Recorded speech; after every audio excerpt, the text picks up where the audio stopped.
नमस्कार, आप देख रहे हैं भारत 24। आपके साथ मैं हूं पलक। तो सुबह के 10 बजने वाले और आपके लिए लेकर आए हम अपना खास कार्यक्रम न्यूज एंड व्यूज। नमस्कार, मैं हूं प्रीति नेगी आपके साथ। तो जी हां, जैसा कि नाम से ही जाहिर है, इस खास कार्यक्रम में न्यूज के साथ ही आपको व्यूज भी मिलेंगे। और सबसे पहले बात करेंगे अमेरिका के राष्ट्रपति ट्रंप के टैरिफ युद्ध से वैश्विक अर्थव्यवस्था में शुरू हुई उथल-पुथल के बीच भारत की ब्रिटेन के साथ एक साझेदारी, एक नए युग की शुरुआत होने की संभावना है। ब्रिटेन के प्रधानमंत्री बनने के बाद आपको बता दें कि स्टार्मर पहली बार कल भारत पहुंचे और उनकी प्रधानमंत्री नरेंद्र मोदी से आज मुलाकात होनी है। इस दौरान कई सारे महत्वपूर्ण मुद्दों पर बातचीत होगी। प्रधानमंत्री नरेंद्र मोदी मुंबई में प्रधानमंत्री कीर स्टार्मर की मेजबानी भी करेंगे और इस मुलाकात में दोनों देशों के साथ समयबद्ध कार्यक्रम विजन 2035 को आगे बढ़ाया जाएगा। प्रधानमंत्री नरेंद्र मोदी की जुलाई में लंदन यात्रा के दौरान स्टार्मर ने भारत यूके विजन 2035 का समर्थन किया था और ये दोनों देशों के साथ मिलकर काम करने के संकल्प को दिखाता है। मुंबई में दोनों नेताओं की बैठक में इसको लेकर चर्चा होने वाली है। तो वहीं प्रधानमंत्री मोदी और कीर स्टार्मर की मुंबई में मुलाकात होगी और इस दौरान कई अहम मुद्दों पर बातचीत होगी। देखिए किस तरीके से मुलाकात बेहद खास है, ये भी अब आपको बता देते हैं। बातचीत के मुद्दे क्या हैं? आप देखिए, व्यापार, निवेश, प्रौद्योगिकी, रक्षा क्षेत्र, जलवायु परिवर्तन, ऊर्जा, स्वास्थ्य, शिक्षा। और ऐसे में भारत ब्रिटेन विजन 2035 क्या है, जरा ये भी आप समझ लीजिए। विजन 2035 दोनों देशों की साझेदारी को मजबूत करने का एक विजन है। विजन 2035 के तहत अगले 10 सालों का रोडमैप भी तैयार हो रहा है। दोनों देश अगले 10 सालों में अलग अलग क्षेत्र में सहयोग बढ़ाएंगे। व्यापार और निवेश, प्रौद्योगिकी और नवाचार पर फोकस रहेगा। रक्षा क्षेत्र, जलवायु, ऊर्जा के क्षेत्र में सहयोग बढ़ाया जाएगा। स्वास्थ्य और शिक्षा के क्षेत्र में संबंध और मजबूत यहाँ पर होंगे। इसके साथ ही आप देखिए किस तरीके से यहाँ पर ये जो पूरी मुलाकात है, इसको लेकर हम आपको ग्राफिक्स के जरिए भी ये जानकारी दे रहे हैं कि आखिर जो विजन 2035 है उसमें होने क्या वाला है, कैसे ये इतना इंपॉर्टेंट है, कैसे ये इतना खास है और वो कौन कौन से अहम मुद्दे हैं जिन पर बातचीत की जानी है। सत्य प्रकाश सोनी जरा बातचीत के लिए इस वक्त हमारे सहयोगी लाइव जुड़ चुके हैं हमारे साथ। सत्य प्रकाश, जरा बताएं, क्योंकि जिस तरीके से प्रधानमंत्री नरेंद्र मोदी और कीर स्टार्मर की मुलाकात होनी है, काफी अहम ये मुलाकात, कितने बजे मुलाकात होगी, क्या तैयारियां इसको लेकर और कितना बड़ा दिन आज? इस वक्त की सबसे बड़ी खबर यही है कि स्टीव स्टार्मर जो है इस वक्त राजभवन पहुंच चुके हैं, जहां पर प्रधानमंत्री नरेंद्र मोदी पहले से मौजूद है। हालांकि स्टीव स्टार्मर की उपस्थिति जो है मुंबई के ताज लैंड होटल में थी, लेकिन पीएम मोदी इस वक्त जो है राजभवन में रहा, देर रात वह राजभवन में ही रहा। अभी थोड़ी देर पहले स्टीव स्टार्मर की जो है पहुंच जो है राजभवन में हो चुकी है। इस वक्त जो तस्वीरें मुंबई के सड़कों पर पूरी तरह से सुरक्षा के लिहाज से मुंबई की सड़कें पूरी तरह से रोक दी गई है, क्योंकि आवाजाही रोकने के बाद ही वीवीआईपी मूवमेंट कराया जाता है। और इस वक्त देश के दो बड़े पीएम मुंबई में है, तो इस लिहाज से भी मुंबई की सुरक्षा जो है चकाचौंध की गई है। लिहाजा अब स्टीव स्टार्मर जो है अब चूंकि राजभवन पहुंच चुके हैं, 11:30 बजे के आसपास जो है औपचारिक जो है मुलाकात और स्वागत समारोह किया जाएगा। उसके बाद जो है स्टीव स्टार्मर और पीएम मोदी के साथ जो है बैठक होगी, जिसमें रक्षा, स्वास्थ्य, चिकित्सा सहित तमाम अन्य मुद्दों पर चर्चा की जाएगी। यानी कि व्यापार और व्यवहार को ध्यान में रखते हुए यह बहुत खास मौका होगा। जी और सत्य प्रकाश सोनी, क्योंकि जब हम विजन 2035 की बात करते हैं तो आप देखिए किस तरीके से, और इसके अलावा जो ट्रेड एग्रीमेंट डील की भी हम यहाँ पर बात करें, इसको लेकर भी कीर स्टार्मर की तरफ से कहा गया कि ये एक बहुत ही बड़ा मौका है, ना सिर्फ ब्रिटेन के लिए बल्कि भारत के लिए, और इसका इंतजार किया गया है काफी वक्त से। तो हम ये समझ सकते हैं कि ये जो मुलाकात है इसके क्या इंपॉर्टेंट मायने हैं और इससे आगे जो भविष्य के रास्ते वो कैसे खुलेंगे।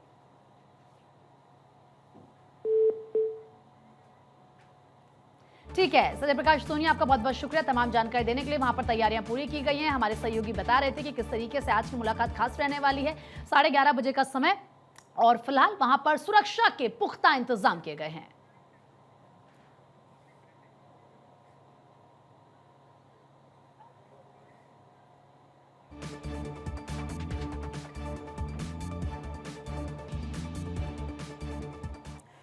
चलिए अब आगे बढ़ते हुए बात करेंगे ग्लोबल फिनटेक फेस्ट की, जिसका आगाज मुंबई के जियो वर्ल्ड सेंटर में हो चुका है।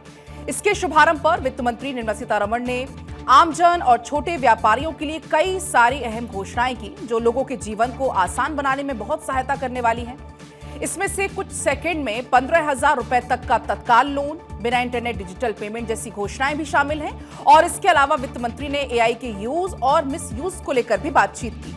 वहीं आज पीएम मोदी करीब 1:45 बजे ब्रिटिश प्रधानमंत्री के साथ मुंबई के जियो वर्ल्ड सेंटर पहुंचेंगे, सीईओ फोरम में हिस्सा लेंगे और उसके बाद करीब 3 बजे दोनों प्रधानमंत्री ग्लोबल फिनटेक फेस्ट के 6ठे संस्करण में शामिल होंगे और मुख्य भाषण देंगे। तो वहीं आप देखिए ग्लोबल फिनटेक फेस्ट की अगर बात करते हैं तो देखिए क्या इसका मकसद है, जो कि आम आदमी का जीवन आसान बनाएगी, एक नई क्रांति होगी। कुछ सेकंड में लोन आसानी से लोगों को मिलेगा, सेकंड्स में मिलेंगे 15,000 तक के लोन। बिना नेट डिजिटल पेमेंट होगी, यानी कि आपको इसके लिए नेट की जरूरत नहीं है। 30 दिन तक के लिए मिलेंगे 15,000 रुपए। फीचर फोन से भी आप यूपीआई पेमेंट आराम से कर सकेंगे। फिंगरप्रिंट, चेहरे के जरिए पेमेंट आप कर सकते हैं। इसके अलावा बैंकिंग फ्रॉड का भी एआई सिस्टम पता लगाएगा। अब बात करें ग्लोबल फिनटेक फेस्ट की एक बार फिर से, तो आप समझिए कि 3 दिवसीय ग्लोबल फिनटेक फेस्ट 2025 का आयोजन किया गया है। 75 से ज्यादा देशों के लोग इसमें शामिल होंगे। आयोजन में लगभग 7,500 कंपनियां शामिल होंगी। 800 वक्ता, 400 प्रदर्शक इसमें शामिल होंगे। विश्व स्तर के 70 प्रमुख नियामक संस्थान शामिल होंगे। मॉनेटरी अथॉरिटी ऑफ सिंगापुर शामिल होगी। जर्मनी का ड्यूशन बुंडे बैंक जो कि प्रतिष्ठित है, ये भी इसमें शामिल होगा।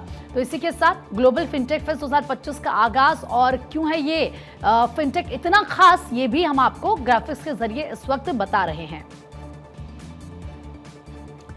तो आयोजन में लगभग 7,500 कंपनियां हिस्सा ले रही हैं। 800 वक्ता होंगे, 400 प्रदर्शक इसमें शामिल होंगे। इसके अलावा लोगों का जीवन आसान होगा कैसे, विश्व स्तर के 70 प्रमुख नियामक संस्थान इसमें शामिल होने जा रहे हैं। इसके साथ ही आप देखिए मॉनेटरी अथॉरिटी ऑफ सिंगापुर भी इसमें शामिल। सत्यप्रकाश सोनी हमारे सहयोगी बने हुए हैं। सत्यप्रकाश, जरा ग्लोबल फिनटेक फेस्ट की भी अगर बात कर लेते हैं, इसको लेकर वहां पर कैसे तैयारियां हैं, और क्योंकि तमाम मेहमान पहुंच रहे हैं, उसको लेकर क्या खास प्रिपरेशंस नजर आ रही हैं?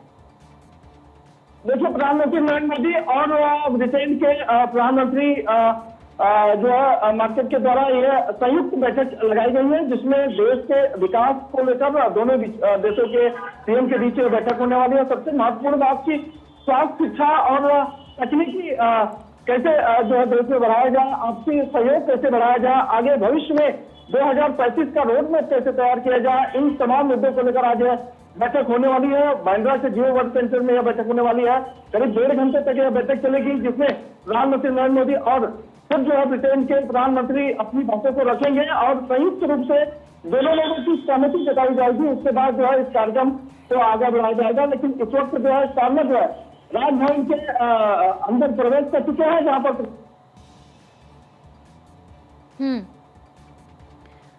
ठीक है। उसके बाद महाराष्ट्र के मुख्यमंत्री देवेंद्र फडणवीस की उपस्थिति वहां होने वाली है करीब 12 बजे के आसपास। तब जाकर यह बैठक शुरू की जाएगी। बैठक भी 1 घंटे चलने वाली है। कुल मिलाकर करीब 1। और ये तस्वीरें आपको दिखा रहे हैं जहां पर प्रधानमंत्री नरेंद्र मोदी और ब्रिटेन के पीएम कीर स्टारमर के बीच में ये मुलाकात बेहद खास है, क्योंकि आज दोनों ही फिनटेक फेस्ट में भी शामिल होंगे। प्रधानमंत्री नरेंद्र मोदी संबोधित भी करेंगे। फिलहाल एक्सक्लूसिव तस्वीर भारत 24 आपको दिखा रहा है। फिनटेक में शामिल होंगे पीएम मोदी और कीर स्टारमर। उसके पहले ये मुलाकात दोनों देशों के बीच में, रिश्ते संबंध और मजबूत होंगे आने वाले समय में। ये तस्वीर उसकी गवाही है। मुंबई की तस्वीरें हैं। कीर स्टारमर का दौरा 2 दिवसीय भारत का है। प्रधानमंत्री नरेंद्र मोदी भी फिलहाल 2 दिवसीय महाराष्ट्र के दौरे पर हैं। कल जब पीएम महाराष्ट्र पहुंचे थे, कई सारी सौगातें लेकर पहुंचे थे, और अब आज का दिन खास इसलिए है क्योंकि आज इन दोनों ही नेताओं की मुलाकात पर पूरे विश्व की निगाहें भी इस वक्त टिकी हुई हैं। फिलहाल ये तस्वीरें हैं आपकी टीवी स्क्रीन पर। प्रधानमंत्री नरेंद्र मोदी और कीर स्टारमर के बीच में मुलाकात, द्विपक्षीय वार्ता भी होगी, जिसमें कई सारे मुद्दे जैसे कि व्यापार, सुरक्षा, तकनीक, शिक्षा, जिस पर इन दोनों नेताओं के बीच में चर्चा होने वाली है। खास तौर पर फोकस होगा विजन 2035 पर। 2035 के विजन पर चर्चा होगी और इसके तहत भारत ब्रिटेन के रिश्ते को मजबूत बनाने पर जोर दिया जाएगा। फिनटेक जो फेस्ट हो रहा है वो बेहद खास है। ये दुनिया का सबसे बड़ा फिनटेक इवेंट है, तो आप अंदाजा इससे लगाइए, जिसमें कीर स्टारमर पहुंचेंगे। इस इवेंट में फिनटेक कंपनियां मौजूद होंगी, पॉलिसी मेकर्स होंगे, बैंकर्स होंगे, इनोवेटर्स से मुलाकात होगी, और ये लगातार आपको हम वहां से लाइव तस्वीरें भी दिखा रहे हैं। तो फिलहाल प्रधानमंत्री नरेंद्र मोदी के साथ कीर स्टारमर यहां पर आगे बढ़ते हुए, वहां पर तमाम जो पॉलिसी मेकर्स हैं, बैंकर्स हैं, इन्वेस्टर्स हैं, उनसे भी वहां पर मुलाकात होगी। और ऐसे में स्टार्मर और मोदी डिजिटल पेमेंट पर बातचीत करने वाले हैं, तकनीक पर बातचीत करने वाले हैं और व्यापार के भविष्य को लेकर भी यहां पर चर्चा की जाएगी। लगभग 7,500 कंपनियां इस आयोजन में शामिल हैं, 800 वक्ता हैं, 400 प्रदर्शक इस फिनटेक फेस्ट में शामिल हैं। सत्यप्रकाश सोनी लगातार हमारे सहयोगी बने हुए हमारे साथ। सत्यप्रकाश, क्योंकि जानकारी आप दे रहे हैं किस तरीके से मुलाकात होने वाली है, क्या तैयारियां हैं, लेकिन अगर बात फिनटेक फेस्ट की भी करें तो क्योंकि वहां पर पूरे विश्व भर की कंपनियां पहुंच रही हैं, वहां पर जो डेलीगेट्स हैं वो पहुंचेंगे, तो सर आप बताएं कि आज से इसकी शुरुआत वहां पर कितने लोगों की पहुंचने की उम्मीद जताई जा रही है, क्या कुछ वहां पर खास हो रहा है? देखिए, मुंबई के बांद्रा जियो वर्ल्ड सेंटर में फिनटेक फेस्ट 2025 का जो है आयोजन जो है दोनों देशों के प्रतिनिधियों द्वारा किया गया है, जिसमें दोनों देशों के बीच व्यापार और व्यवहार दोनों को कैसे मजबूत किया जाए यह बेहद खास होगा, जिसमें 7,500 कंपनियां, 450 वक्ता और अन्य लोग जो है उसमें शामिल रहेंगे। हर कोई अपनी अपनी बात को रखेगा।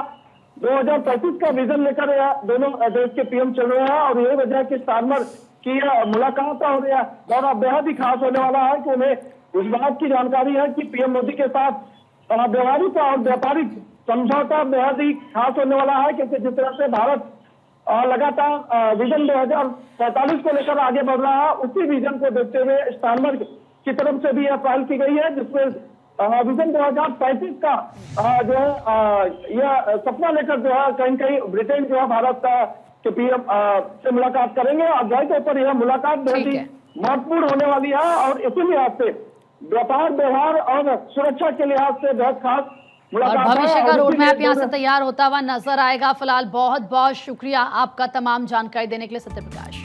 इसी बीच तमिलनाडु से एक बड़ी खबर आपको बताएंगे। मदुरै एयरपोर्ट को मिली है बम से उड़ाने की धमकी। मदुरै एयरपोर्ट को ईमेल के जरिए यह धमकी दी गई है।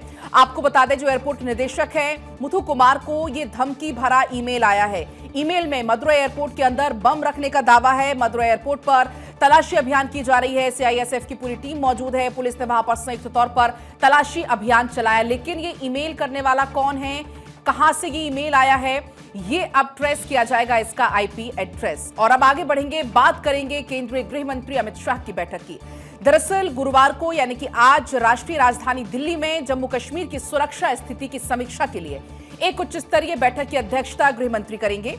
इसका जिक्र चूंकि यहां पर हम कर रहे हैं, ये बैठक केंद्र शासित प्रदेश में मौजूदा सुरक्षा हालात, आतंकवाद रोधी अभियान की प्रगति और विभिन्न सुरक्षा एजेंसियों के बीच में समन्वय की स्थिति का आकलन करने के उद्देश्य से बुलाई गई है। इस अहम बैठक में जम्मू कश्मीर के उपराज्यपाल मनोज सिन्हा, केंद्रीय गृह मंत्रालय के वरिष्ठ अधिकारी, जम्मू कश्मीर पुलिस के शीर्ष अधिकारी, केंद्रीय सशस्त्र पुलिस बलों और इसके अलावा भारतीय सेना के वरिष्ठ अधिकारी शामिल होने वाले हैं। इसके अलावा केंद्रीय गृह सचिव गोविंद मोहन और खुफिया ब्यूरो यानी कि आईबी के निदेशक तपन डेका भी इसमें मौजूद रहेंगे। अधिकारियों के अनुसार ये जो बैठक है गृह मंत्री की नियमित समीक्षा प्रक्रिया का ही एक हिस्सा है, जो हर 3 महीने में आयोजित की जाती है। तो वहीं गृह मंत्री अमित शाह की इस बैठक का उद्देश्य जम्मू कश्मीर में सुरक्षा तैयारियों, आतंकवाद रोधी अभियानों की स्थिति और क्षेत्र में विकास से जुड़े स्थायित्व उपायों का मूल्यांकन करना है। अब देखिए 3 महीने में एक बार, क्योंकि ये समीक्षा होती है, तो इसके बारे में आपको बताते हैं। जम्मू कश्मीर की समग्र सुरक्षा स्थिति की समीक्षा इसके जरिए की जाती है। आतंकवादी रोधी अभियानों की प्रगति का मूल्यांकन किया जाता है। खुफिया एजेंसी और सुरक्षा बलों के बीच बेहतर समन्वय हो, इसका ध्यान रखा जाता है। ऑपरेशनल तालमेल को और प्रभावी बनाना इसका मकसद होता है। शांति और स्थिरता बनाए रखने के उपायों पर चर्चा की जाती है। पृष्ठभूमि में जारी है आतंकवाद विरोधी अभियान। अब ऐसे में आप देखिए ये समीक्षा आखिर क्यों की जाती है। ये ऐसे समय में हो रही है जब जम्मू कश्मीर में लगातार आतंकवाद विरोधी अभियान चलाए जा रहे हैं और केंद्र सरकार का फोकस क्षेत्र में स्थायित्व लाने, आतंकवाद पर लगाम कसने और खुफिया तंत्र को और मजबूत करने पर है। अब ऐसे में बैठक के मुख्य एजेंडे क्या है, इसको लेकर हमने आपको बताया। अक्षय हमारे सहयोगी इस वक्त लाइव जुड़ चुके हैं हमारे साथ। अक्षय, जरा इस बैठक को लेकर जानकारी दीजिए। और देखिए, अधिकतर बातें तो आपने कह दी है। ये 11:30 बजे बैठक बुलाई गई है। अमित शाह ने की अध्यक्षता में ये बैठक होगी। जम्मू कश्मीर के जो उपराज्यपाल हैं मनोज सिन्हा इस बैठक में मौजूद होंगे। इसके अलावा खुफिया एजेंसियों के जो प्रमुख हैं, राके प्रमुख हैं, वो बैठक में मौजूद होंगे। IB के जो निदेशक हैं टपंडे का, वो मौजूद रहेंगे। पैरामिलिट्री फोर्सेस की जो तैनाती जिस तरह से की गई है, जो स्ट्रेटेजिक पॉइंट्स तैयार किए गए हैं, किस तरह से वहाँ पर सुरक्षा व्यवस्था निगरानी की जा रही है और आतंक विरोधी जो अभियान है वो किस दिशा में आगे बढ़ रहा है, उन तमाम मुद्दों को लेकर के चर्चा होगी। ये माना जा रहा है कि अमित शाह के समक्ष एक प्रेजेंटेशंस भी दिया जा सकता है कि किस तरह से सुरक्षा एजेंसियों के साथ जो स्थानीय पुलिस है वो कोऑर्डिनेट कर रही है, क्योंकि पिछले दिनों देखा गया था कि जिस तरह से पहलगाम हमला हुआ था, कहीं ना कहीं सुरक्षा एजेंसियों की वो समन्वय की कमी नजर आई थी। हालांकि बाद में सरकार ने सब कुछ ये बताया था कि सही था, लेकिन कहीं ना कहीं खामियां थी और उसको खामियों को दुरुस्त करने के लिए ताकि जम्मू कश्मीर में हालात सामान्य रहें, आतंकियों पर गहन निगरानी रखी जा सके और घुसपैठ जिस तरह से पाकिस्तान की तरफ से रहे हैं उस पर कड़ी निगरानी रख करके न्यूट्रलाइज भी किया जा सके। पिछले दिनों लगातार कोशिश ये की गई कि कोऑर्डिनेशन के जरिए आतंकियों को न्यूट्रलाइज किया जा सके और उसमें पाकिस्तान समर्थित कई आतंकी निश्चित रूप से उसमें न्यूट्रलाइज भी किए गए थे। ये माना जा रहा है कि इन एजेंसियों के जरिए किस तरह से निगरानी प्रक्रिया को बेहतर और किया जा सकता है, सर्वेलांस को किस तरह से और बेहतर किया जा सकता है, वहां पर जो टावर्स लगाए गए हैं उनकी किस तरह से मूवमेंट रहेगी और साथ ही साथ जो पैरामिलिट्री फोर्सेस के साथ जम्मू कश्मीर पुलिस की कोऑर्डिनेशन है वो और बेहतर किया जा सके, इस तमाम मुद्दों को लेकर के चर्चा होगी। ठीक है अक्षय, बहुत बहुत शुक्रिया आपका तमाम जानकारी देने के लिए। और इस बीच एक बड़ी खबर मिल रही है, आयकर विभाग की 5 राज्यों में छापेमारी, जिसमें राजस्थान, उत्तर प्रदेश, मध्य प्रदेश, गुजरात, हरियाणा में छापेमारी की फिलहाल जानकारी है। करीब 40 ठिकाने पर एक साथ छापेमारी हो रही है। राजस्थान के जयपुर, उदयपुर में भी छापेमारी की खबर है। जयपुर में करीब 9 ठिकाने पर छापेमारी जारी है। सड़क निर्माण से जुड़े हुए ठेकेदार के बताए जा रहे ये ठिकाने, आयकर की अन्वेषण विभाग की तरफ से भी यहां पर कार्रवाई की जा रही है।